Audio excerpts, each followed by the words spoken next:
बिस्मिल्लाहिर्रहमानिर्रहीम। आज जो इमरान खान का लोधरा में जलसा हुआ, लोधरा के दो जो ज़िमनी इंतखाबात होने हैं, जो दो कॉन्स्टिट्यूंसीज़ हैं सूबाई असम्बली की, मैं ये हरगिज़ जो है नहीं कहूँगा कि नाकाम जलसा था, बल्कि मैं ये कहना ज़रूरी समझूँगा कि जनूबी पंजाब की तारीख़ का सबसे बड़ा जलसा।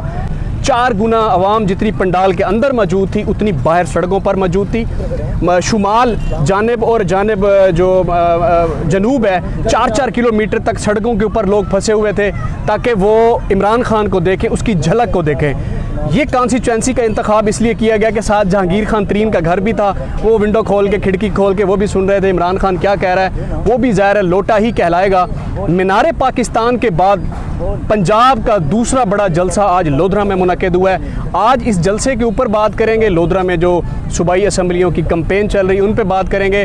लोधरा के एक चमकते दमकते सितारे हैं, इस्लामाबाद में रिपोर्टिंग करते हैं, GNN के रिपोर्टर हैं, इमरान हमारे साथ मौजूद है। इमरान भाई, आज ताहद्दे निगाह, खुदा गवाह है, ताहद्दे निगाह मशरक़ मगरब शुमाल जनूब अवाम ही अवाम थी। कहाँ से आई? आउटसाइड का टेम्परेचर 45 डिग्री सेंटीग्रेड, हब्बस, हवा भी नहीं, बारिश भी नहीं, गर्मी भी बहुत ज़्यादा।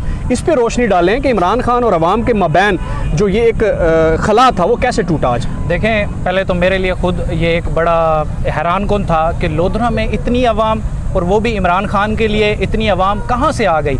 और आप यकीन माने कि मुझे लगता है कि जो जलसे की इंतज़ामिया थी उसको भी उम्मीद नहीं थी कि इतने लोग आ जाएंगे, इसलिए उन्होंने जो एक अहाता मुंतखब किया था वो निस्बतन कम था। लेकिन बाद में हमने देखा कि अभी खान साहब आए ही नहीं थे और जो उन्होंने अहाता बनाया था वो पूरा हो गया, कनातें टूट गईं, फिर सड़क तक क्राउड चला गया, उसके बाद एक गाड़ियों की लंबी लाइन। तो मैं जितने भी आप समेत जितने बाकी यहाँ पे सहाफ़ी दोस्त मुझे मिले, उन्होंने कहा कि ये लोधरा और ये साउथ पंजाब की तारीख़ का सबसे बड़ा जलसा होने वाला है। और यहाँ पर आवाम का एक जोश व खरोश इस हवाले से भी था कि ये जहांगीर तरीन को डायरेक्ट एक मैसेज दिया जा रहा था कि तरीन साहब, हम आपके लिए नहीं खड़े थे, हम इमरान खान के लिए खड़े थे। और अब इमरान खान की वजह से ही आवाम यहाँ पर निकली है। और तरीन साहब को जो एक शायद खुशफहमी थी या गलत फहमी थी कि उन्होंने इमरान खान को यहाँ पर इंडक्ट किया, लॉन्च किया।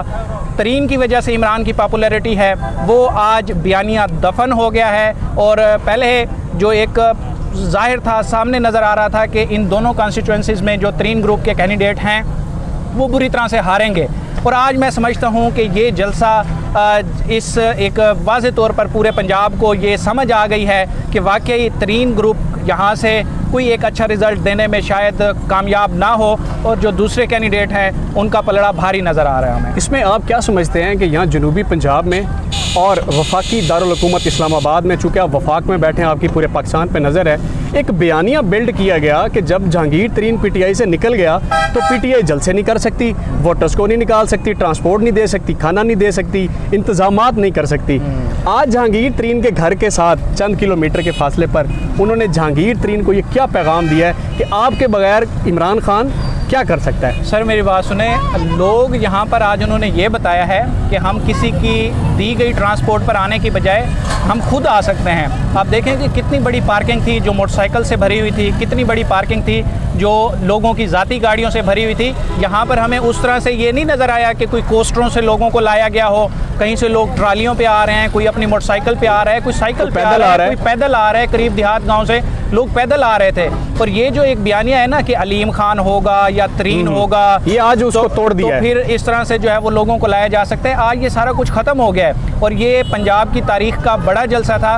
और जो तरीन ग्रुप एक जब PTI में था तो उस वक्त लगता ये था कि वाकई जैसे ये दोनों ATMs हैं और ये पूरे पंजाब में पार्टी को इन्होंने अफेक्टिव किया हुआ है, इनके अलावा तो कुछ नहीं है। अब देखेंगे PTI को 9 अप्रैल के बाद एक ऐसा धचका लगा कि जिससे शायद पार्टियां टूट जाया करती हैं, पार्टियां बिखर जाया करती हैं, जिसके माजी करीब गवाह है। 20 MNA एक साइड पे हो जाएं, 25 MPA एक साइड पे हो जाएं, जिनका सिटिंग गवर्नर उनको फौरी तौर पर छोड़ के चला जाए तो वो पार्टी लड़खड़ा जाती है। वो इस तरह से इमर्ज नहीं होती जिस तरह से PTI इमर्ज हुई है। यहाँ पर जो मैंने आज लोगों का जज्बा देखा, और आपको पता है कि यहाँ पर हमारा जो एक क्राउड है देसी क्राउड है, ठीक है, ये वो लोग थे जो वडेरों की बात में आने वाले थे, जो मकामी ज़िम्मेदार के ताबे थे, जो किसी पीर के, किसी खान के कहने में आ जाया करते थे। लेकिन आज ये उन सब को कहीं छोड़ के आ गए थे और इधर इमरान खान की तकरीर सुन रहे थे। लास्टली मेरा छोटा क्वेश्चन है, उसके बाद आप भी मुझसे कोई सवाल कर सकते हैं। यहाँ पर जो लोकल सतह पर इलेक्शन कैंपेन जारी है, चूँकि दोनों साइडों से पाकिस्तान तहरीक इंसाफ के उम्मीदवार भी हैं, मरीम नवाज़ ने लोधरा आने से माजरत कर ली है कि ये कैसी जमात है जिन्होंने अपने नुमाइंदों को टिकट तो दिए हैं मुस्लिम लीग नून के, लेकिन उनकी कंपेन के लिए नहीं आ रहे कि वो जहांगीर तरीन ग्रुप के लोग हैं। तो इसका मतलब है फासला है। दूसरा, आज के इस जलसे के बाद जो PTI के कैंडिडेट्स हैं उनकी जो बर्तरी होगी या उसमें कितना इजाफा होगा, या पहले जो कंपेन चल रही है उसमें कितना वोट जो हैं वो बढ़ जाएंगे? अच्छा, पहले जो मरीम नवाज़ की आपने बात की, मरीम नवाज़ और नून लीग कोई नज़रियाती जमात नहीं है, ठीक है। अगर इनका नज़रिया होता तो जैसे पंजाब असम्बली में इनके 7 अरकान असम्बली लोटे हुए थे और उस वक्त जाकर बुज़दार गवर्नमेंट में जाके बैठ गए थे, उनको सपोर्ट कर रहे थे, तो ये एक अगर नज़रियाती पार्टी होती तो उस टाइम जाके ये इन 7 लोटों को अपनी पार्टी से डिसीट कराते। लेकिन चूँकि ये एक रिवायती सियासतदान है, इनका कोई नज़रिया नहीं है सिवाय इक़्तिदार के, तो इसलिए उन्होंने उन 7 लोटों को बचाए रखा और अब इस वक्त पे आके उन लोटों को ये यूज़ कर रहे हैं, उनको अब अपने साथ मिला लिया है। तो ये तो इस, और यहाँ पर आपको पता है कि शहीद कांजू ग्रुप जो है वो बड़ा स्ट्रांग ग्रुप है और उनको पता है कि आने वाले इलेक्शन में हम इनके साथ नहीं बिगाड़ सकते, इसलिए मरीम नवाज़ ने यहाँ पर जो है वो आने से मना किया। उनको कोई ये नहीं है कि कोई नज़रियाती खड़ा, वो देखते हैं कि धड़ा कौन सा मजबूत है, वो उसके साथ खड़े हो जाते हैं। और जहाँ तक बात रही यहाँ पर जो कैंडिडेट हैं उनकी बर्तरी की, तो पहले मैं समझ रहा था कि आज़ाद ग्रुप जो कि रफ़ीउद्दीन शाह जिसके कैंडिडेट हैं PP 228 में, और नज़ीर खान बलोच का मुकाबला होगा, लेकिन पिछले 3 दिन से मैं लोधरा में हूँ और जो हवा में देख रहा हूँ उससे तो वाज़े ये हो रहा है कि नज़ीर खान कहीं आउट हो गए हैं और कैप्टन इज़्ज़त जावेद इन हो गए हैं। अब मुकाबला PP 228 में आज़ाद उम्मीदवार रफ़ीउद्दीन शाह और कैप्टन इज़्ज़त जावेद के दरमियान होगा। दूसरी साइड पे तो मामला कुछ क्लियर ही लग रहा है कि वहाँ पर जवार वड़ाइच साहब जो है, ये बिल्कुल कॉन्स्टिट्यूंसी का बॉर्डर है दोनों कॉन्स्टिट्यूंसीज़ का, और यहाँ पर क्राउड देख के हमें यही अंदाज़ा लगा कि जवार वड़ाइच का जीतना कुछ मुश्किल होगा। अच्छा, ये आज जितनी भी कंपेन की जा रही है, सेकंड लास्ट क्वेश्चन के मुस्लिम लीग नून के कैंडिडेट वर्सेस मुस्लिम लीग नून कैंडिडेट जी, PTI को तो चले निकाल देना, वो तो नज़रियाती जमात है, उनका एक ही नारा है कि ला इलाहा इल्लल्लाह, पाकिस्तान से रिश्ता क्या, उनकी तो बेस है। इमरान खान ने भी आज वो चीज़ें आज जो हम देख रहे हैं 3 दिन से आप भी देख रहे हैं और मैं 30 दिन से देख रहा हूँ कि जो मुस्लिम लीग नून और नून वर्सेस के कैंडिडेट हैं इनके पास कोई रोड मैप नहीं है। ये गुफ्तगू करते हैं, ओए तय 1000 घेन गिदा, कि तुमने 1000 रुपये ले लिया, और तय देसी घी घेन गिदा। इनके पास नौजवानों की डेवलपमेंट के लिए कोई रोड मैप नहीं है, कोई मेडिकल यूनिवर्सिटीज़ नहीं है, यूनिवर्सिटीज़ के मेन कैंपस नहीं है, मेडिकल साइंस नहीं है, IT के सेक्टर के लिए इनके पास कोई गुफ्तगू नहीं है, तालीम नहीं है, डेवलपमेंट नहीं है, स्कॉलरशिप्स नहीं है, इवन के इनके जो मकामी हॉस्पिटल्स हैं DHQs नहीं है, माशरे की बेहतरी के लिए नहीं है, पॉजिटिविटी को प्रमोट कर कोई आइडियाज़ नहीं है। ये टिपिकल वो खान का बेटा फिर MPA, उसका बेटा फिर MPA, बाकी ये गुलाम समझते। अच्छा, जो पढ़े लिखे लोग हैं वो अपना रोल अदा नहीं कर रहे, वो जालिम और जाबिर का हाथ नहीं रोकते। 10 पुलिस स्टेशन में तकरीबन 15,000 से ज़ायद FIRs होती। आप क्या समझते हैं आज ये जितने लोग आपने देखे हैं, किसी का जूता फटा हुआ है, किसी के कपड़े फटे हुए हैं, पसीने से शराबूर है, 6 किलोमीटर दूर, बेशक इमरान खान की शक्ल नहीं नज़र आ रही, उसकी आवाज़ सुन के लब्बैक। आप क्या समझते हैं जो रियासत मदीना एक्चुअल थी, इसी की बुनियाद पर थी, हम उस तरफ जा रहे हैं आगे? देखिए, आज तो नौजवानों ने ना एक हिसार था ना, उसको तोड़ के नौजवान निकले हैं यहाँ पर। वो अपने शायद ख़ानदान के वडेरों को भी ज़रा उनसे भी छुपा के आंख बचा के यहाँ पर जलसे में आए हैं। और जितना ये यहाँ पर एक पुराना निज़ाम है, लोधरा की पूरी सियासत है, अब उसमें काफ़ी सारी तब्दीलियों की ज़रूरत है। अब ये नहीं चलेगा कि खान का बेटा खान ही आगे MPA बनेगा, क्योंकि बाकी पढ़े लिखे नौजवान अब ये शऊर रखते हैं और वो अपनी आवाज़ भी उठा रहे हैं। सोशल मीडिया पे लोधरा के नौजवान बहुत एक्टिव हैं।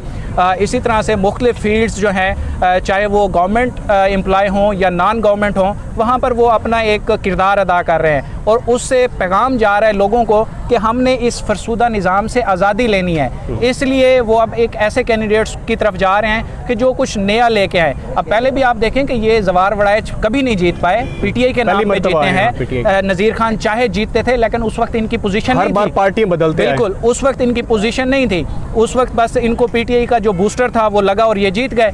तो अब नौजवान और इतना जो आज यहाँ पे मैं कहता हूँ कि अगर मकामी कोई सियासतदान, उसको तो कहीं और होना चाहिए कि जब उसके हलके की आवाम उसको इस तरह से गालियाँ दे रही हो, गलत अल्फाज से उनको वो कह रही हो, तो ये तो एक तारीख़ी था, अनप्रेसिडेंटेड था और लोगों ने अपना गुस्सा जो है वो शो किया। लास्टली मैं आपसे ये जानना चाहूँगा कि इलेक्शन साइंस जो है वो बड़ी इंपॉर्टेंट है।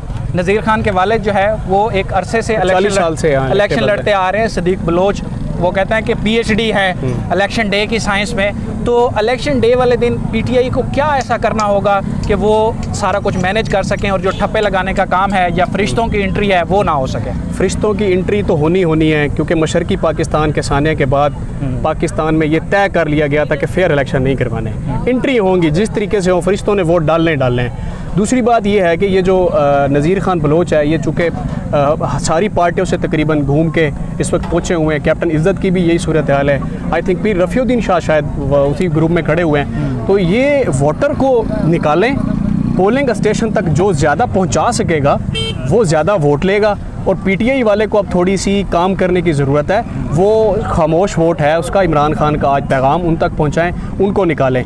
ज़ुवार बड़ैच पहली ही दफ़ा आया और PTI ही की टिकट पे बना और वो निकल गया। वो जो उसके मुकाबले में आमिर इकबाल शाह है, उसकी जो ज़ुबान है वो बड़ी नरम जो है, वो सॉफ्ट है। वो कहता है कोई बात नहीं, मेरे अमेरिका भी मेरे खिलाफ आज है ना, अल्लाह खैर करे सी। तो मुझे वो दिन याद है इमरान भाई, जब हम अली खान तरीन 2012 में जहांगीर तरीन साहब जब लोधरा एंटर हुए तो हमने तब से उनके साथ इलेक्शन कैंपेन्स की, उनके साथ वक्त गुजारा।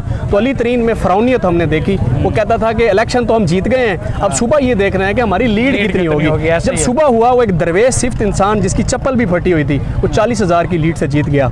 अब देखना ये है कि जो 17 मई का इलेक्शन है, 17 को जो इलेक्शन होगा, वो दुनियावी फरिश्ते वोट डाल के जितवाते हैं या अल्लाह ताला के जो हकीकी फरिश्ते हैं, जो बरहक हैं, वो इनकी गैबी इमदाद करके इनको सुरखरू करते हैं। और अगर ये सुरखरू होते हैं, इमरान खान की जीत है। ये 75 साल से जो तमाशा लगा हुआ है, 75 साल से हम गुलाम दर गुलाम हैं। अब आप डिसाइड कर लें ऐसा ही है कि हमने करना क्या है, जाना कहाँ है, किस तरफ जाना है। आप अपने आप को भी देख लें, हमें भी देख लें। Thank you so much Saqib भाई। ये इलेक्शन जो है ये बहुत ही एक अहमियत का हामिल है, क्योंकि इसके बाद फ़ैसला होना है कि वफाक में गवर्नमेंट बचेगी या नहीं बचेगी। इस बारे में काफ़ी सारे जो अंदर नून लीग के सोर्सेज हैं वो यही कहते हैं कि अगर पंजाब से हमारे हाथ में गवर्नमेंट जाती है तो फिर वफाक में हम रह के क्या करेंगे।